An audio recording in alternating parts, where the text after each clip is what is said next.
নদীর নাম মধুমতি বাংলাদেশের স্বাধীনতার যুদ্ধভিত্তিক অন্যতম গুরুত্বপূর্ণ ও শিল্পসম্মত চলচ্চিত্র।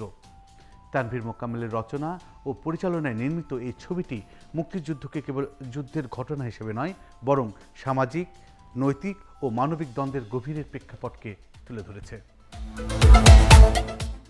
মধুমতি নদীকে কেন্দ্র করে গড়ে ওঠা একটি গ্রামের জীবন, মানুষের সম্পর্ক, বিশ্বাসঘাতকতা ও আত্মত্যাগ সবকিছু মিলিয়ে ছবিটি হয়ে উঠেছে এক শক্তিশালী রাজনৈতিক ও মানবিক ভাষ্য।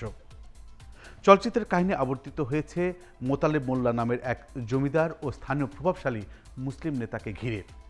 তিনি ক্ষমতা ও স্বার্থের লোভে 1971 সালে পাকিস্তানি সেনাবাহিনীর সহযোগী হয়ে ওঠেন এবং শান্তি কমিটির চেয়ারম্যান হিসাবে রাজাকারে যুক্ত হন।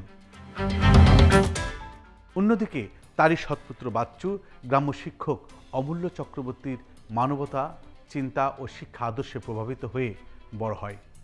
বাচ্চু গেরিলা বাহিনীতে যোগ দেয় এবং মুক্তিযুদ্ধের নির্মম বাস্তবতার মুখোমুখি হয়। এই ছবির অন্যতম শক্তি হল বাবা ও ছেলের বিপরীতে আদর্শের দ্বন্দ্ব। একদিকে মোতালেবের ক্ষমতা ও বিশ্বাসঘাতকতা, অন্যদিকে বাচ্চুর দেশপ্রেম ও নৈতিক অবস্থান। এই দ্বন্দ্বই চলচ্চিত্রের নাটকীয় উত্তেজনা তৈরি করে। সিনেমাটিতে অমূল্য চক্রবর্তীর হত্যা এবং তার মেয়ে শান্তিকে জোরপূর্বক বিয়ে দেওয়ার ঘটনা যুদ্ধকালীন নির্যাতনের বাস্তব চিত্র তুলে ধরে। চলচ্চিত্রের চূড়ান্ত মুহূর্তে গেরিলা বাহিনীর রায় অনুযায়ী রাজাকারদের মৃত্যুদণ্ড কার্যকর করার প্রশ্নে বাচ্চুকে সবচেয়ে কঠিন সিদ্ধান্ত নিতে হয়, কারণ অভিযুক্ত তার নিজের বাবা। ব্যক্তিগত সম্পর্ক বনাম জাতির স্বার্থ, এই নৈতিক সংকটকে তানভীর মোকাম্মেল অত্যন্ত সংবেদনশীলভাবে উপস্থাপন করেছেন। ডিঙ্গি নৌকা ও রাইফেল হাতে মধুমতি নদী পার হওয়ার দৃশ্যটি প্রতীকীভাবে আত্মত্যাগ ও চূড়ান্ত দায়িত্ববোধের প্রকাশ।